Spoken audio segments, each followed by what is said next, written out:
Hello, welcome to my channel. इस video में हम MHI टेट की previous year question paper solve कर रहे हैं। तो इस वीडियो में आपको एक ही क्वेश्चन मिलेगा ताकि वीडियो ज़्यादा लंबी हो तो आपको बोरिंग ना लगे। ऑलराइट, तो पहला क्वेश्चन है हमारा, analyse the emergence of temples town on the Tamilakam region. तो टेम्पल टाउन्स जो बने थे तमिलकम रीजन में, वो कैसे बने थे, वो उसका ओरिजिन कैसे हुआ था। ठीक है, तो यहाँ हम आंसर देखेंगे। The emergence of temple towns in the Tamilakam region corresponding to modern day Tamil Nadu and parts of Kerala is a significant aspect of south Indian history and culture. जो साउथ इंडियन कल्चर है उसको रिप्रेजेंट करते हैं ये टेम्पल्स। तो ये basically मैं आपको बता दूं कि तमिलकम रीजन है क्या। तमिलकम रीजन है तमिलनाडु और केरला के कुछ पार्ट को इकट्ठा कर दें हम तो तमिलकम रीजन ये होता है। और इस रीजन में जो टेम्पल टाउन्स का इमर्जेंस हुआ वो हमें दिखाता है कि south Indian history, south Indian culture कैसा था वहाँ पे। These towns developed around major temples and played crucial role in religious, economic, social and political life. तो ये जो टाउन थे वो बड़े बड़े टेम्पल्स के अराउंड डेवलप होने लगे और ये बहुत ही क्रूशल रोल प्ले करते थे रिलीजियस, इकोनॉमिक, सोशल और पॉलिटिकल लाइफ पे। ठीक है, here are some keys point out the emergence and significance of temple towns in Tamilakam region. तो यहाँ पे हम कुछ पॉइंट्स जानेंगे जो हमें बताएंगे कि टेम्पल टाउन्स ओरिजिनेट कैसे हुए वहाँ पर और उसके सिग्निफिकेंस हमें बताएंगे। ठीक है, तो हमारा पहला पॉइंट है अर्ली हिस्टोरिक पीरियड। तो सबसे पहले हम अर्ली हिस्टोरिक पीरियड के बारे में जानेंगे। The earliest phase of temple construction in Tamilakam dates back to the Sangam period. तो संगम पीरियड में सबसे पहले ये टेम्पल टाउन्स बनने शुरू हुए थे with evidence of rudimentary shrines and religious practices. तो संगम पीरियड में ये बने और वहाँ पे हमें एविडेंस मिलते हैं रूडिमेंटरी श्राइन्स, यानी कि आम मंदिर, छोटे छोटे जो मंदिर रहते हैं ना, आपके आसपास गली में भी होंगे, और वहाँ पे रिलीजियस प्रैक्टिसेस यानी कि जो हम रस्म रिवाज करते हैं, पूजा करते हैं, उसके एविडेंस मिलते हैं। The rise of Jainism and Buddhism also influence the early temple architecture and religious life in the region. तो जब बुद्धिज्म और जैनिज्म का राइज होता है तो ये भी एक बहुत बड़ा कारण बनता है टेम्पल आर्किटेक्चर का, और रिलीजियस लाइफ जो है वो भी, उसको भी बहुत ज़्यादा असर करता है ये। ठीक है, अब हम बात करेंगे पल्लवा डायनेस्टी के बारे में। The Pallavas were instrumental in the development of rock cut and structural temples. जो पल्लवास थे उन्होंने कैसे मंदिर बनवाए, वहाँ पे पत्थरों को काट काट के उसको प्रॉपर टेम्पल्स का उन्होंने स्ट्रक्चर दिया। महाबलीपुरम जो चेन्नई में है ये मंदिर, ये उसका एक बहुत बड़ा एग्जाम्पल है जो रॉक्स को काट के उन्होंने बनाया। ठीक है, तो बात करें हम चोला डायनेस्टी की, तो इसे हम golden age of temple construction भी कहते हैं। ठीक है, यहाँ इस पीरियड में सबसे ज़्यादा टेम्पल्स बने और बहुत ही फ्लरिश टेम्पल थे, बहुत ही ज़्यादा सुंदर और बड़े बड़े टेम्पल्स थे। They build grand temples like Brihadeeswara temple in Thanjavur which became centre of religious culture and economic activity. तो ये हर तरीके से बहुत ही बड़ा सेंटर था, भले ही आप रिलीजियसली ले लें, कल्चरली ले लें या इकोनॉमिक एक्टिविटी के लिए ले लें। ठीक है, temples were often dedicated to Shiva and Vishnu reflecting the strong Shaivites and Vaishnavite tradition. तो जितने भी टेम्पल्स थे वो सबसे ज़्यादा किसको डेडिकेटेड थे, शिव जी और विष्णु जी को, जो दिखाते हैं कि शिवाइट और वैष्णवाइट ट्रेडिशन बहुत ही ज़्यादा था इस रीजन में। Economic and social role, temples were not just religious centre but also economic hubs, बहुत बड़े इकोनॉमिक हब्स भी थे। They own vast tract of lands and receive donation from king, noble and commoners.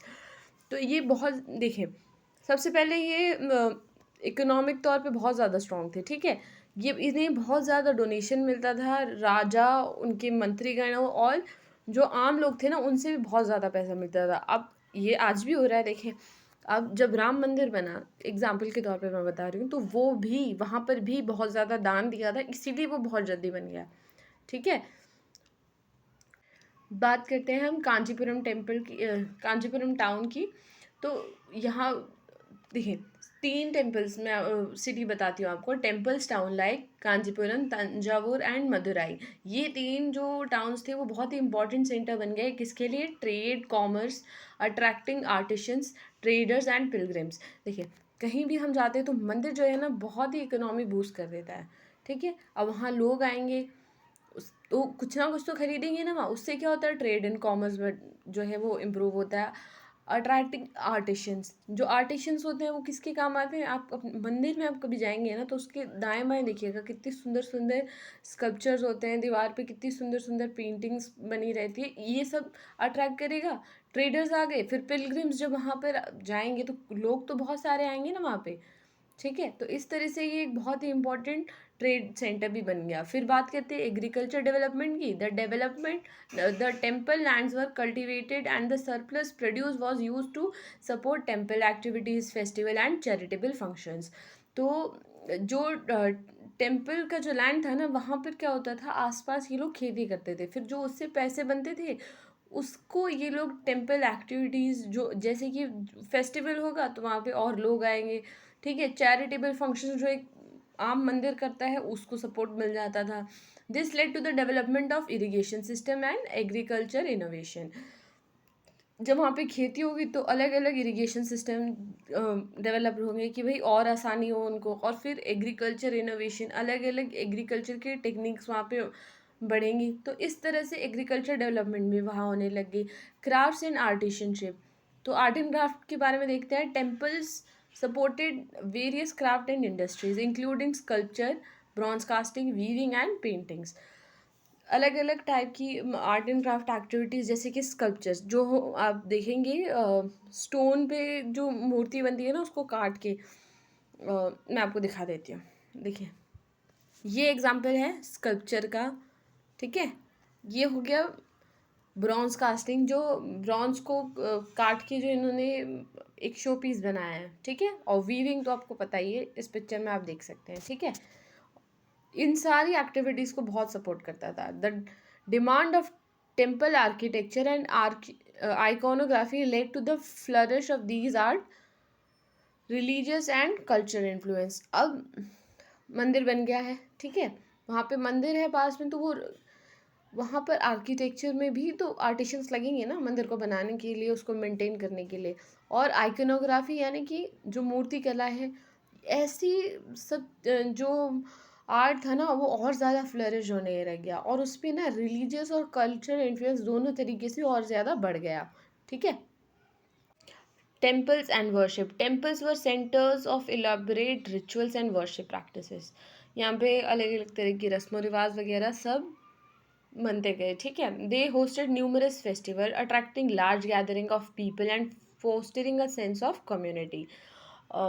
अलग अलग festival host करने लगे, ठीक है। अब कोई भी आप त्यौहार देखें तो मंदिर में कितनी भीड़ रहती है। जैसे मैं आपको एक एग्जांपल देती हूँ, पूना में मैं इस समय हूँ, तो यहाँ पे ना डगरू सेठ एक सबसे फेमस मंदिर है। तो जब गणपति आते हैं ना तो यहाँ पे पैर रखने की जगह नहीं रहती, बहुत सारे लोग इकट्ठा हो गए, ठीक है। तो उनको क्या, ये कम्युनिटी का फील करवाते थे, ठीक है, कि आप सब एक हैं, यहाँ पे सब लोग इकट्ठा होकर मंदिर में पूजा करने आ रहे हैं। तो ये बहुत ही ज़्यादा एक कम्युनिटी की फील करवाता था उनको, ठीक है। बात करें एजुकेशन की, तो हर टेम्पल के साथ many temples had attach educational institution where Vedic and secular knowledge was imparted. तो हर टेम्पल के साथ है ना मठ रहते थे, ठीक है, जहाँ पे उनको वैदिक एजुकेशन, उनके कल्चर के बारे में आपको वहाँ पर पढ़ाया जाता था, ठीक है। Scholars and poets were patronised by the temples leading to the proliferation of Tamil literature and classical text. तो वहाँ पर जो पोएट्स और जो स्कॉलर्स थे वहाँ पर, वो टेम्पल में क्या पढ़ाते थे, तमिल लिटरेचर को और पढ़ाते थे। उसके बाद क्लासिकल टेक्स्ट जो उनका रिलीजियस टेक्स्ट है ना उनको भी पढ़ाते थे, ठीक है।